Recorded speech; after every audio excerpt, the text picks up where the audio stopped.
Hello and welcome to another episode of Mike Talks About Subaru. Today we're going to take a look at the 2023 Subaru Forester in the Touring. This is the magnetite gray that we're looking at right here. Now the Touring package, what you're going to get for upgrades from the Limited are an LED fog light, 2-position seat memory, the 8-way power adjustable front passenger seat, heated steering wheel becomes standard. It's going to have the driver focus. Reverse automatic braking is standard on this, and the driver focus hand gesture temperature adjustment. Now this is going to have the power tailgate that's going to be on the Limited as well, and the power release fold down for the back seats.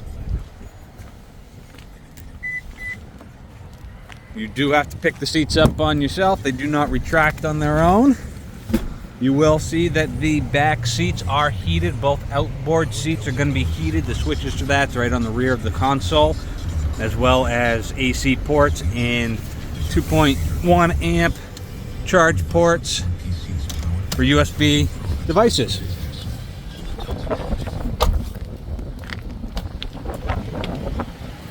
You've got the power seat on the driver's side, as well as the passenger side on the Touring, as well as the 2 memory seat. I'm looking at everything from the inside here. You'll have the 8-inch touchscreen radio, automated climate control, that's dual climate, the driver focus, the camera for that is right up in the overhead there, and then your eyesight cameras up there.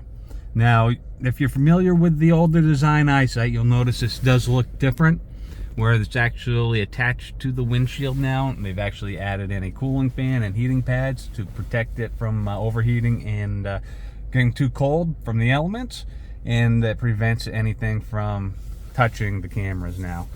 So that's a great change that has been made for the this generation of the vehicle. So, moving left to right on how everything's going to work in these. I'm going to start with your buttons over here. The first button, top left, is going to be the tailgate open and close. The next one over is SRH off. That's your steering responsive headlights. Then your tailgate memory will be the third button over. That dial you see is going to be the adjustment for the brightness of your dash lights and your radio. Below there, you're going to have your traction control off and on. The A with the arrow around it, that's going to be to deactivate your auto start stop. So these cars are designed with the ability to turn off when they come to a complete stop at stoplights. That is to conserve gas, and it's better for emissions for the environment. You can turn that feature off. It does have to be turned off each time you start the car, as it defaults to on. The next button you'll see there is going to be for your blind spot detection, on and off. And the final one is going to deactivate the driver focus. Moving up to the steering wheel, we've got the left and the right button here. That's going to go through your preset stations on the radio. You've got your volume control, volume up and volume down. The source button, which will switch between AM, FM, CD, auxiliary. This does have a CD player, so it's going to be located right below the radio screen and above the home screen there. And then the info button here, which is going to change what you're looking at the little heads-up display in the center, whether it's your eco gauge, your radio station you're on, date and time, all sorts of different things will be found up there. And then we've got the pick up the phone button, hang up the phone button. Now this button, as well as picking up the phone, also will give commands. If you wanted to change your radio station, things of that nature, you can do it by pressing that button and releasing it. You'll also use that if you are using Apple CarPlay or Android Auto, in which you can press and hold the button to talk to Siri or your Google Assistant and give it commands, changing your destination if you're doing the maps or anything from your phone, or if you're using your Spotify or Pandora, you can talk to the radio directly through your phone to change those stations and things of that nature. Below there, you're going to find these arrows that pull towards you up and down, and those are just going to change what you're looking at in the between the speedometer and the so as you go up or down, it doesn't matter which direction you go, you'll always end up at the same place eventually. You've got your menu screen where you can go in and change different functions. Probably will never be used, but it's there if you ever want it.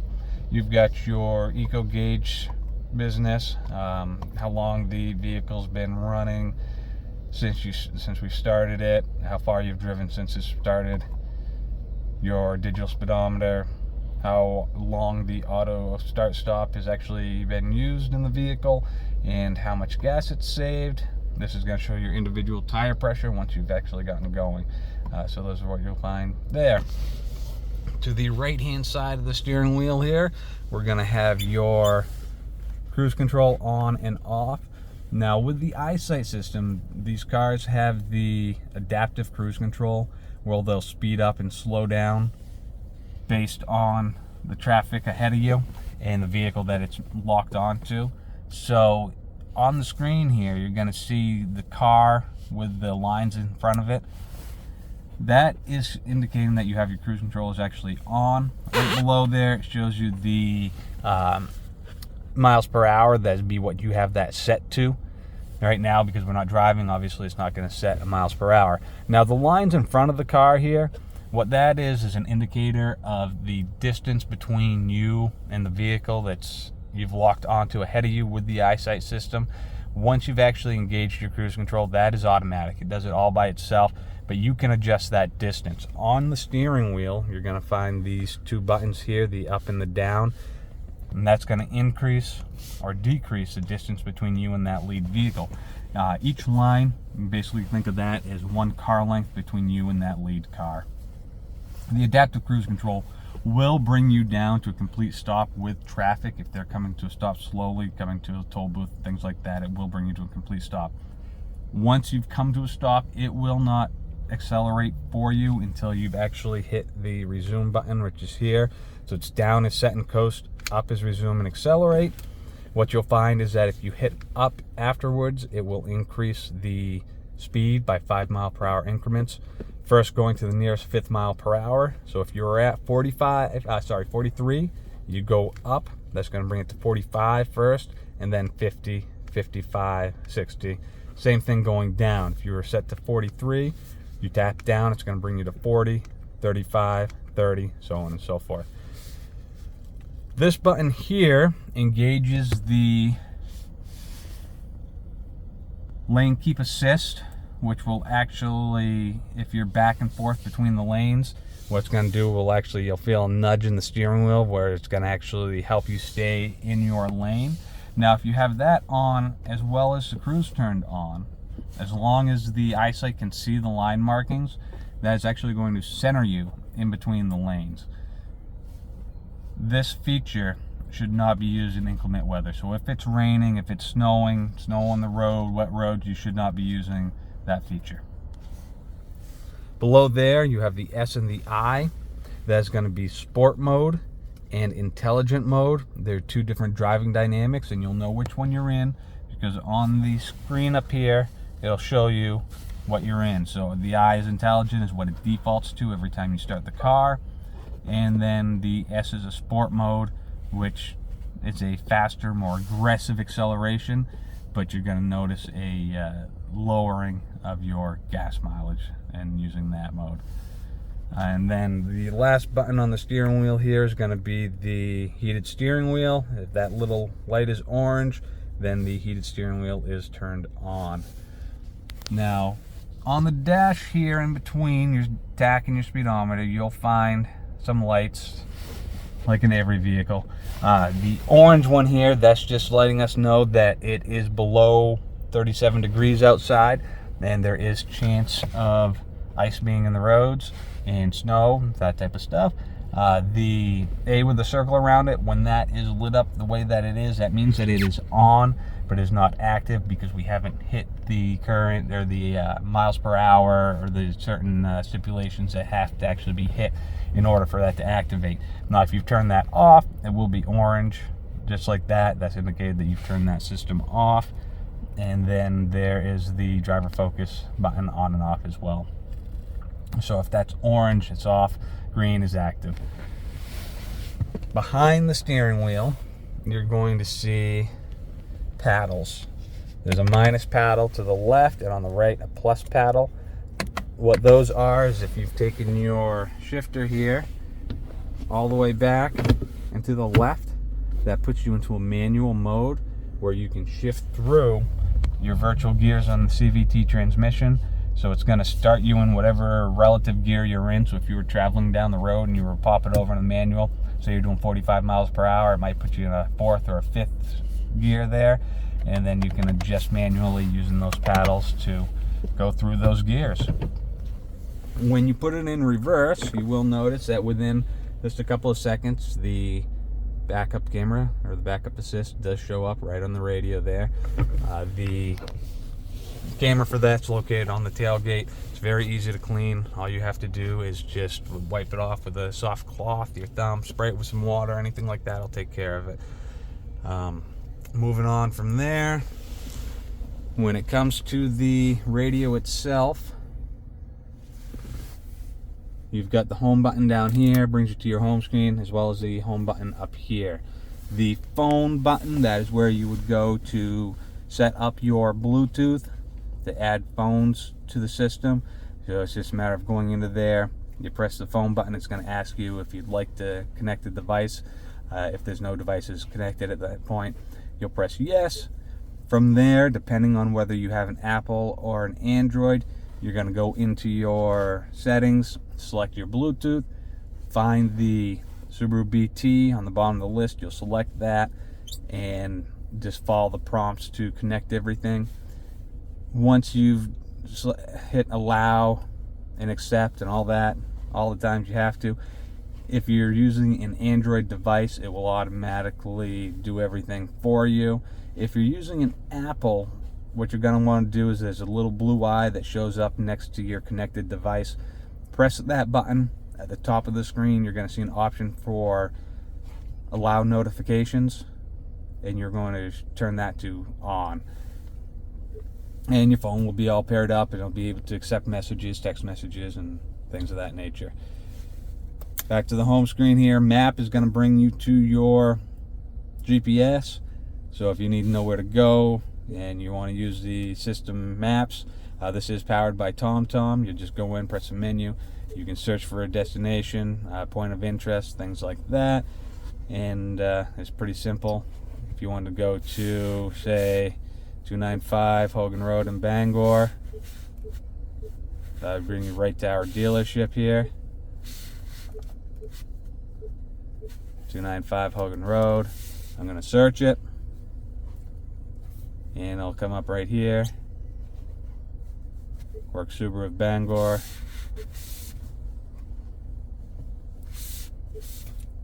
And our route proceed is to set. highlighted route. So that's maps, pretty basic. My Subaru, that is part of the Starlink that you can subscribe to. So with the My Subaru, you can go in here, and right now there's no connection because we haven't subscribed, but you can get your roadside assistance as well as setting up service appointments in there. Media is going to be for if you have a CD in, if you want to play music through USB, so underneath the console area and the up front, you're going to have your 2 USB ports as well as auxiliary. So got USB, Bluetooth, auxiliary input, everything's going to be on there under the media. Under your apps, you're going to find the My Subaru again, Pandora. If you have it set up on your phone through Bluetooth, you can play your Pandora with the Android phones. If you have an Apple, then it would be through USB connection. Travel Link is through SiriusXM. That's going to give you local gas prices and locations, sports updates, stock updates, weather updates. this is through your subscription. So if you don't have a SiriusXM subscription, this will go away. The screen will still be there, but it's going to tell you that you have to have a subscription in order to access it. Subaru Starlink, that is an app you can download onto your phone. It's completely different than the Starlink Safety and Security app, which does your remote starts and everything. What this is going to be things like the Magellan GPS that you can do through your phone. It's going to have a couple other like music stuff and things like that you may or may not decide to use. AHA radio, similar like Pandora, and then of course your Apple CarPlay and Android Auto, which aren't lit up right now because the phone is not connected. Settings, you've got all your basic settings are going to be in here. Sound settings, adding devices, navigation settings. So if you were planning a trip someplace and you want to use the fastest route, or perhaps you want to use the most economic route, or the shortest route, which might not be the fastest, but it's going to be less miles, this is where you can choose that. If there are certain things you want to avoid, maybe you want to avoid ferries or toll highways, things like that, you'll find that in there as well. How your map is displayed, basically is brightness, whether you want it auto, if you want it day or night. So it's going to give you either the color for background or like a blue and black background for nighttime driving. Under vehicle here, date and time, if you leave that set to automatic, that is going to set to your phone clock. Anytime there's a Bluetooth function when your phone's connected, how long the interior light stays on when you turn the car off and lock it. Your keyless access here, what you want it to do when you actually lock and unlock the car. Auto door lock, you want to lock when hit a certain speed, when you shift in and out of park, that type of thing. Same thing for unlock. So that's the type of stuff you're going to find under that setting there.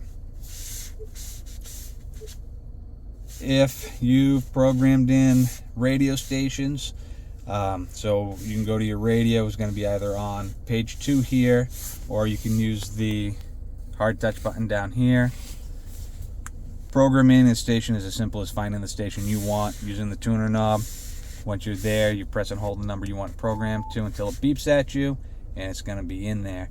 Now, if you've set up all these stations and you decide you don't like them, you can either program over them by doing the same thing, or if you go into your settings, you can go into your general settings here and you can actually do a factory reset on the radio, which will change everything back to the factory defaults, which is nothing set in the radio stations. And then again, all hard touch buttons down here that relate to what you had up here. Volume knob is going to be right there. If you press and hold it, it's going to turn off the radio, turn off the screen. Press it again. It's a single press to mute and unmute. Down below, you will have your heating settings. So the first knob is going to be the driver's side temperature, and I'm not sure if you can see it up here, but we're going to try this anyways. So driver's temperature with the first knob. The third knob is going to be the passenger temperature. Now you can sync those up by simply pressing the sync button, and now it's going to be synced up to the driver's side temperature. The middle knob is going to adjust your fan speed.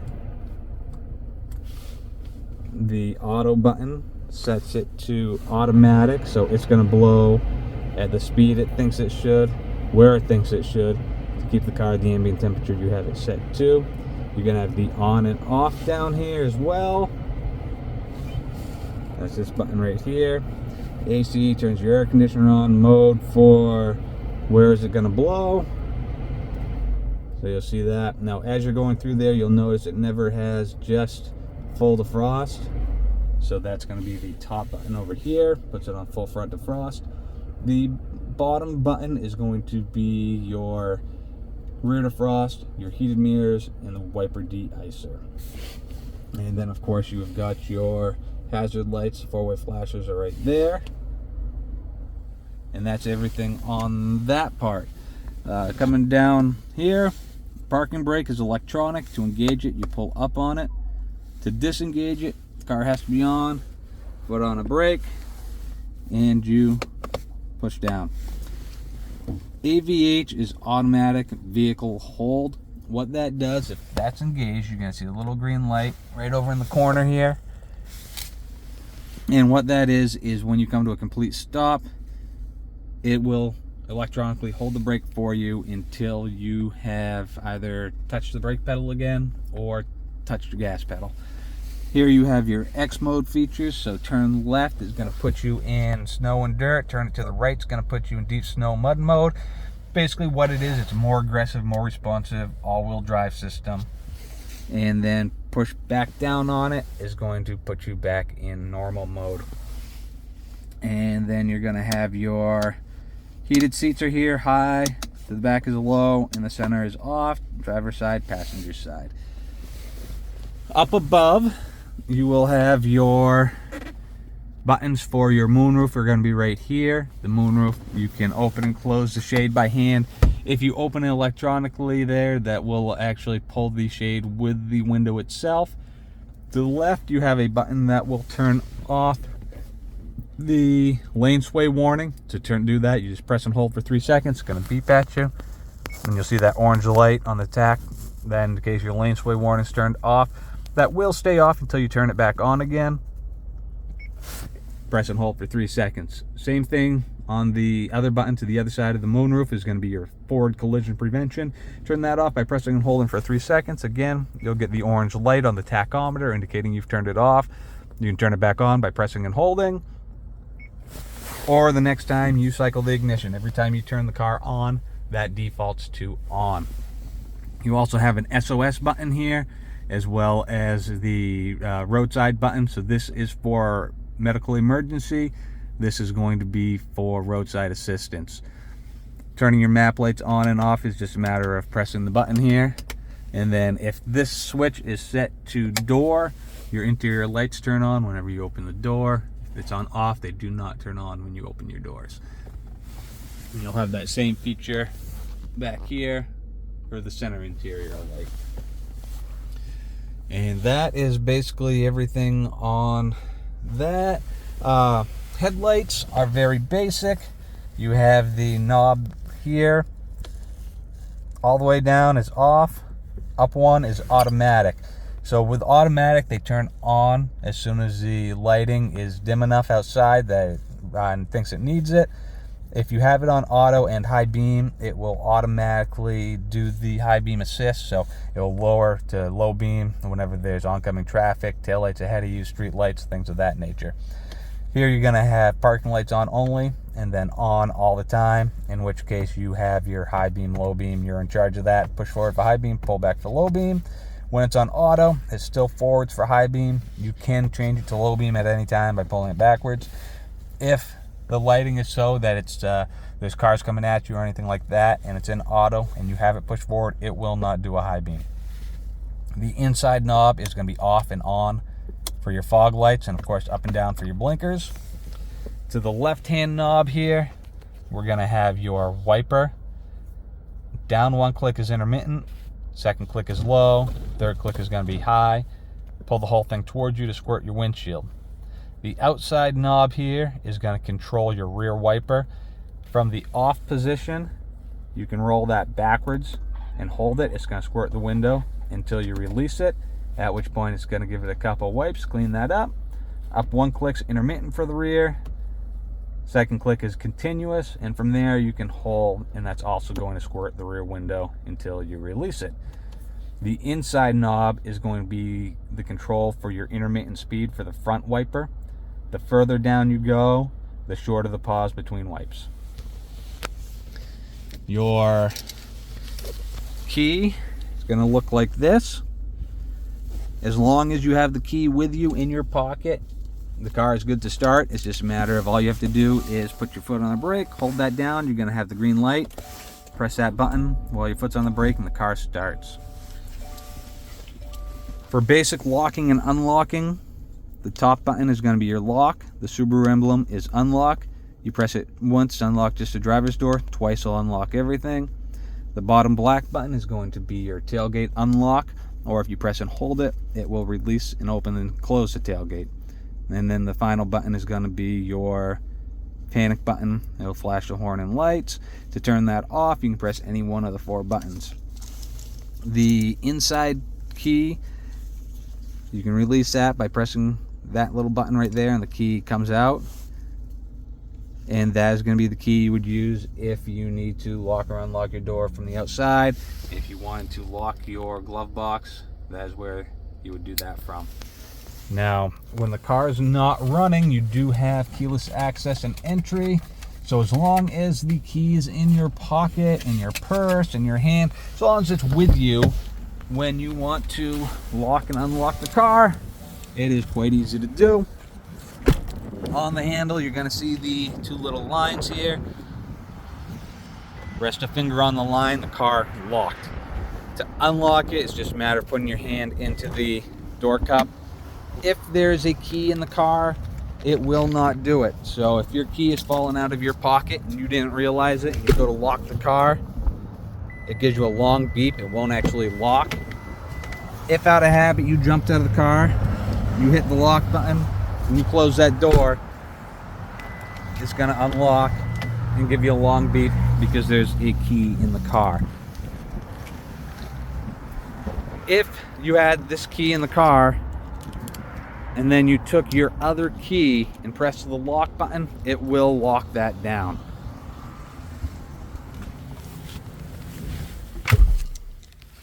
That is going to be it for this episode of Mike Talks About Subaru. If you've got any questions, please do comment below.